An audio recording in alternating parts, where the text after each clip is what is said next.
Hello students, हमने नींबू पूरा कर लिया था। नींबू वर्गीय फलों में अब अपना करेंगे संतरा। ठीक है, संतरे में देखो सीट्रस रेटिकुलाटा।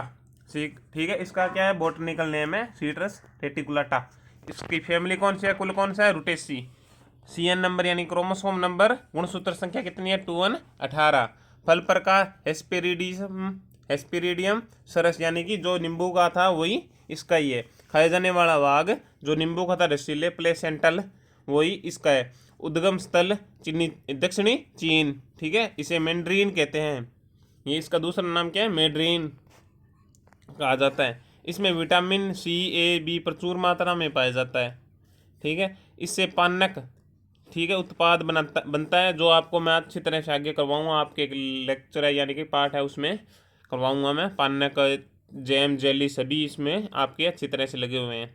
ठीक है, अब देखो क्लाइमेट।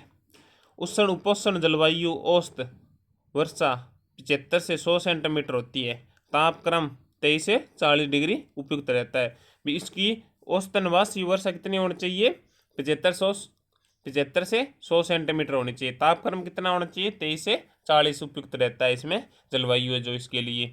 ठीक है, उसके बाद में देखो सोइल। इसकी सोइल भी संतरा के लिए किस प्रकार की सोइल चाहिए, वो गहरी दोमट मृदा सर्वोत्तम मानी जाती है। ठीक है, संतरे की खेती अच्छी जल निकास वाली जीवाश्म युक्त गहरी दोमट मृदा हो। ठीक है, भूमि की गहराई 2 मीटर और मृदा का pH 6 से 8 होना चाहिए।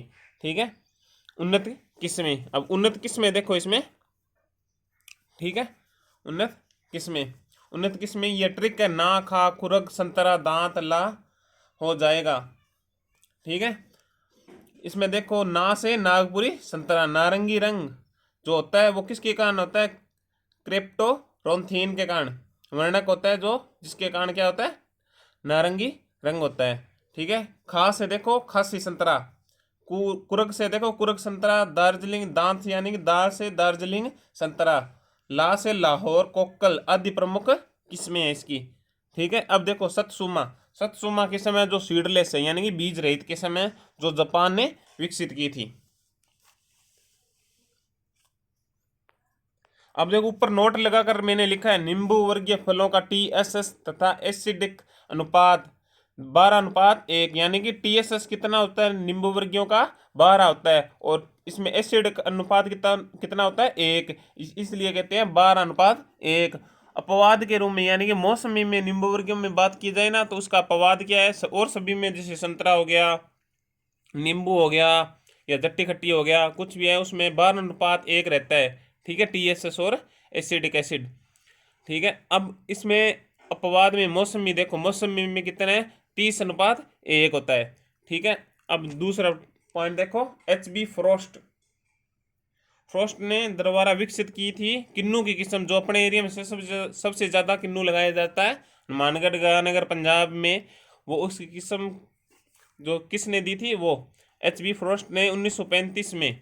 ठीक है, USA का था ये वैज्ञानिक, जो जिसने किंग यानी कि सीट्रस नोबिलिस और विलो लीफ सीट्रस डेलिसियोस के संकरण से, यानी कि इनके क्रॉस से किन्नू किस्म तैयार की थी, जो पंजाब गांधीनगर हनुमानगढ़ में प्रमुख रूप से उगाई जाती है। अब देखो प्रवर्धन, एक पौधे एक बीज से या किसी कलम द्वारा नए पौधे का तैयार करना प्रवर्धन कहलाता है। आपको बताया पहले भी। ठीक है, अब देखो प्रवर्धन इसमें किस किस के होता है, टीकलिकाइन। मैंने आपको टीकलिकाइन अच्छी तरह से क्लास में करवाया था। टीकलिकाइन कैसे होता है, कैसे मुझको, जैसे मान लो एक शाखा होती है, शाखा के बीच में चीरा लगाकर उसकी एक साइड ऐसे पलटते हैं, एक साइड दूसरी साइड के उसके बीच में प्रांकुर डाली लगाते हैं। ठीक है, मैंने अच्छी तरह से करवाया था। टी कलिकाइन में सील्ड और पेज विधि द्वारा किया जाता है। कलिकाइन के लिए मूल वृंत के रूप में जट्टी खट्टी सीट्रस जम्बीरी। जट्टी खट्टी क्या होती है, जो अपने अपने एरिया में खट्टी का बुंटा सुना होगा आपने। ठीक है, उसको कहते हैं जट्टी खट्टी, जो अपने मूल वृंत के रूप में काम लेते हैं। ठीक है, इसमें देखो अब रंग पूरा लाइम, क्लियोप्ट्रा, मेड्रिल, ट्रायर, सिट्रेंज करना खट्टा काम में लेते हैं। ठीक है, ये सभी है जो काम में ली जाती है प्रवर्धन के लिए। अब देखो इसमें नोट लगाकर लिखा है, भारतीय बागवानी अनुसंधान संस्थान कहाँ पर है, बेंगलोर में। अब इसका देखो पौधरोपण भी पौधरोपण कैसे किया जाता है संतरा में। कलिकायन किए गए पौधे दूसरे वर्ष लगभग लगभग 60 सेंटीमीटर के हो जाएं तो पौधे रोपण के लिए उपयुक्त माने जाते हैं। ठीक है, कलिकायन यानी प्रवर्धन करने के बाद कम से कम 60 सेंटीमीटर के हो जाएं तब उसमें क्या है, पौधरोपण यानी कि ट्रांसप्लांटिंग का काम किया जाता है। संतरे के पौधे लगाने के लिए 90 x 90 x 90 सेंटीमीटर आकार के गड्ढे मई जून में LN2P यानी कि लाइन और पौधे से पौधे की दूरी और लाइन से लाइन की दूरी कितनी होनी चाहिए, 6 x 6 मीटर। ठीक है, की दूरी खोदे हो गड्ढे कितने होने चाहिए, 90 सेंटीमीटर के होने चाहिए। ठीक है, प्रत्येक गड्ढे को 20 kg गोबर यानी 20 किलोग्राम गोबर, 1 किलोग्राम सुपरफास्फेट तथा मिट्टी में मिश्रण से भरना चाहिए। दीमक के नियंत्रण के लिए क्विनोलफॉस 1.5% चूर्ण 50 से 100 ग्राम प्रति गड्ढा देनी चाहिए।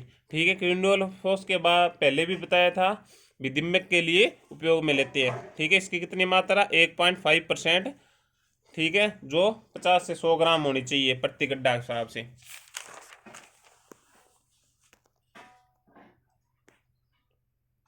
अब देखो खाद और उर्वरक, खाद और उर्वरक। गोबर की खाद सुपरफास्फेट, म्यूरेट पोटाश, पोटाश की पूरी मात्रा दिसंबर जनवरी में देना चाहिए। यूरिया की 1/3 मात्रा फरवरी में फूल आने से पहले और 1/3 मात्रा अप्रैल में फूल बनने के बाद, शेष 1/3 मात्रा अगस्त माह के अंतिम सप्ताह में देवें। फरवरी व जुलाई माह में गौण तत्वों के छिड़काव करना उचित रहता है। इसके लिए 550 gram zinc sulphate, 330 gram copper sulphate, 250 ग्राम मैग्नीज सल्फेट, 200 ग्राम मैग्नीज सल्फेट और 200 ग्राम मैग्नीशियम सल्फेट, 100 ग्राम बोरिक एसिड। ठीक है, 200 ग्राम फेरस सल्फेट और 900 ग्राम चूना लेक। ठीक है, 100 लीटर पानी में घोल बनाकर छिड़काव करें। ये क्या है, इनको जैसे मान लो कोई संतरा का पौधा है या प्लांट है, उसकी ग्रोथ के लिए, अच्छे फल प्राप्त करने के लिए, मिट्टी हो फल, इसके लिए ये सभी का घोल बनाकर अच्छी तरह से छिड़काव करें, जिससे क्या फल फूल अच्छे बनेंगे। अब देखो भी पौधे की आयु के अनुसार कितनी कितनी मात्रा अपने खाद और उर्वरक की देनी चाहिए। 1 वर्ष, 2 वर्ष, 3 वर्ष, 4 वर्ष और 5 वर्ष। गोबर की खाद पहले वर्ष कितनी होनी चाहिए, 15, दूसरे वर्ष 30, तीसरे वर्ष 45, चौथे वर्ष 60 और 5वें वर्ष 75 होनी चाहिए। ठीक है, किलो के हिसाब से। यूरिया में 125, 250, 375, 500 और 625। सुपर फास्फेट में 250, 500, 750, 1000 और 1250 होने चाहिए। MOP यानी कि म्यूरेट ऑफ पोटाश, ठीक है, उसमें पहले और दूसरे वर्ष में नहीं देनी है, तीसरे वर्ष से शुरू करनी है। 200 ग्राम, 200 ग्राम और 400 ग्राम। ठीक है,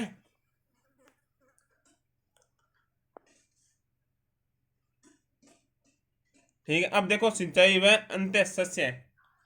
ठीक है, अब हो गया सिंचाई, तो इरिगेशन तो भी कृत्रिम रूप से अपने को पानी देना किसी फसल में। ठीक है, वो हो गया सिंचाई। और अंतर सस्य यानी इंटरकल्चर कौन सा हो गया, इंटरकल्चर मैंने 2 दिन पहले, पता नहीं कल ही बताया था आपको, मुझे लगता है कल ही बताया था। अब नेक्स्ट वीडियो, वो जो पीछे वीडियो बनाई थी इसमें बताया था ना भी इंटरकल्चर होता है भी किसी भी मुख्य फसल के साथ सहायक फसल बोना। ठीक है, जैसे किन्नू का बाग हो गया, उसमें चने बोना, या कनक जो जो होता अपने गेहूँ हो गया, कणक हो गया वो बोना, या फिर जैसे ग्वार हो गया, मूंग हो गया वो बोना। ठीक है, किन्नू के बाग में। इसमें देखो सर्दी के 2 सप्ताह व गर्मी के 1 सप्ताह के अंतराल पर सिंचाई करनी चाहिए। फल लगते समय पानी की कमी से फल झड़ने लगते हैं, खाद देने के बाद सिंचाई करना चाहिए। ठीक है, अब देखो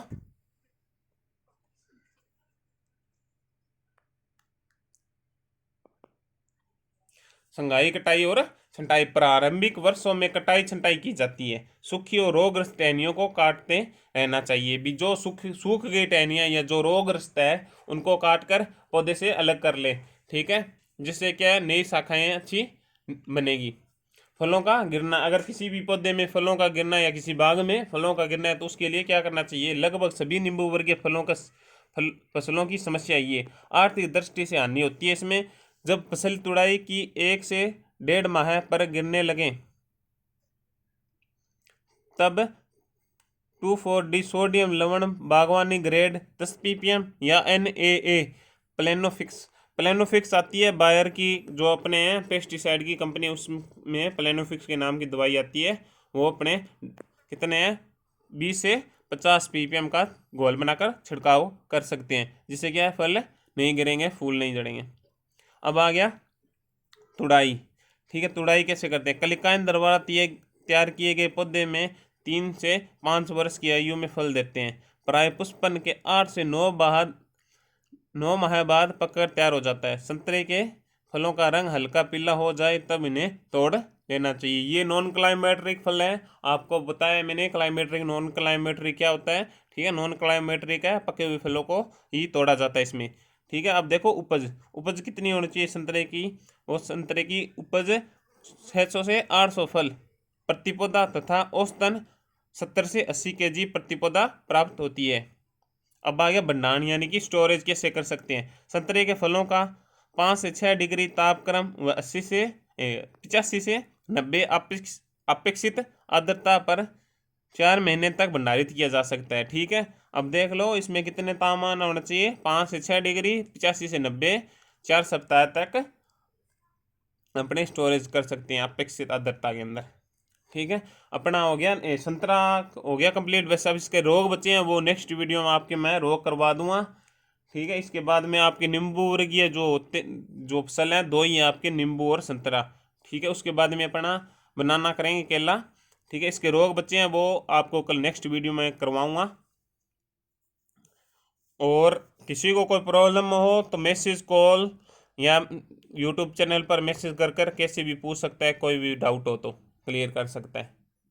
ठीक है, और अच्छी तरह से इसके नोट्स बनाने हैं, अच्छी तरह से वीडियो बनानी है। और जो मैंने आपको भेजा था ना फ्रूट और वेजिटेबल यानी कि फल और सब्जियों के जो साइंटिफिक नेम यानी कि बोटनिकल नेम थे, इंग्लिश में थे, तो वो क्या है अच्छी तरह से आप लिख लेना उनको एक बार।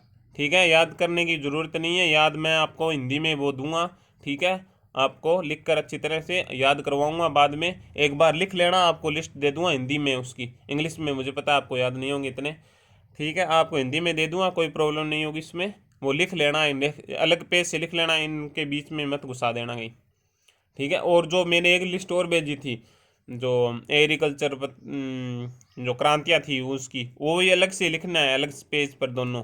ठीक है, अच्छी तरह से उनको मैं अच्छी तरह से बाद में करवाऊँगा, आपको नाम दे दूँ हिंदी में वो। ठीक है, और अच्छे से नोट्स बनाने हैं। Have a nice day.